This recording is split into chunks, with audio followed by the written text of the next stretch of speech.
ஆண்களுக்கு ஒரு சைக்காலஜி இருக்கு தெரியுமா? தப்பு பண்ணிட்டு பொண்டாட்டி முன்னால வந்து நிற்கும் போது ஒண்ணு அவ கத்தி சட்டையை கிழிக்கணும், இல்ல தன்னைத்தானே அடிச்சுக்கிட்டு அழுணும். ரெண்டும் பண்ணாம சைலண்டா சோறு எடுத்து வச்சு பால்கீல் வச்சு கொடுத்துக்கிட்டு கூட்டிட்டு போனான்னு வச்சுக்கோங்களேன், பயந்துருவான்.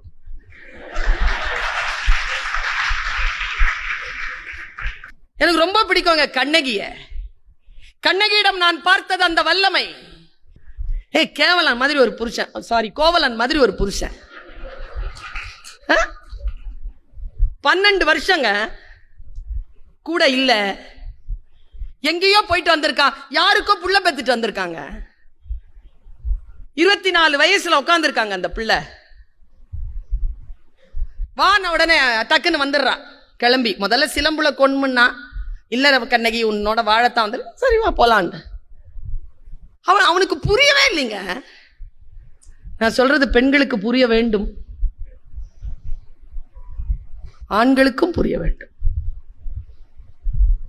இது மனசுல போட்டு கொடாஞ்சிக்கிட்டே இருக்கு கோவலனுக்கு. 12 வருஷம் கழிச்சு வந்தோம், திட்டல, அடிக்கல, அழல, சண்டை போடல, வானுடன் வந்துட்டா. இது என்ன? இது இந்த பெண்மையின் ரகசியம் என்ன? புரியவே இல்லைங்க அவனுக்கு. நீ எனக்கு தெரிஞ்சு கோவலன் செத்த இடம் அதான். என்ன ஒண்ணுமே சொல்ல மாட்டேங்கிறாள, வாய் திறந்து ஒண்ணுமே சொல்ல மாட்டேன். அவன் வந்த உடனே சலம் புனர் கொள்கை சலதியோட ஆடி குலநெறி வான்பொருள் குன்றந்தொலைத்த இளம்பாடி எனக்கு நாணத்தரம்னு சிலம்புல கொன்முன்னா. காசிலாம் வராது, அந்த சிலம்பு இருக்கு எடுத்துட்டு போனா. இப்படி இவ்வளவு உறுதி அவளுக்கு. அதை கேட்கிறான் அவன். கண்ணகி ஒரு டவுட்டு, என்ன இதுதான் கண்ணகி, என்ன எழு என்றதும் எழுந்தனை என் செய்தனை. எழுந்தவுடன் எழுந்துட்டிய. எழு என்றதும் எழுந்தனை கண்ணகி என் செய்தனை கேட்டடே எங்க அம்மா சொன்னா. அதான் கண்ணகி, அதான் நீங்க, அதான் நான்.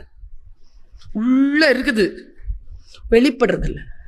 கண்ணகி சொன்னா எழு என்றதும் எழுந்தனை என் செய்தனை. உடனே எங்க ஐயா அப்துல் காதர் ஐயா வாழற இடம், நம்ம கவிக்கோ அப்துல் ரஹ்மான் வாழ்ந்த இடம் வாணியம்பாடி.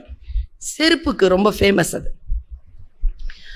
ஒட்டுமொத்தமா வாணியம்பாடியில் இருக்கக்கூடிய எல்லா ஒட்டுமொத்தமான செருப்பையும் ஒன்னா சேர்த்து ஒத்த செருப்பா மாத்தி ஓங்கி அடிச்சா எப்படி இருக்கும்? அப்படி ஒரு பதிலுங்க. சைலண்டாங்க, டோன் சூப்பர். அப்படி பேசணுங்கிற நமக்கு தெரியலையே. எழு என்றதும் எழுந்தனை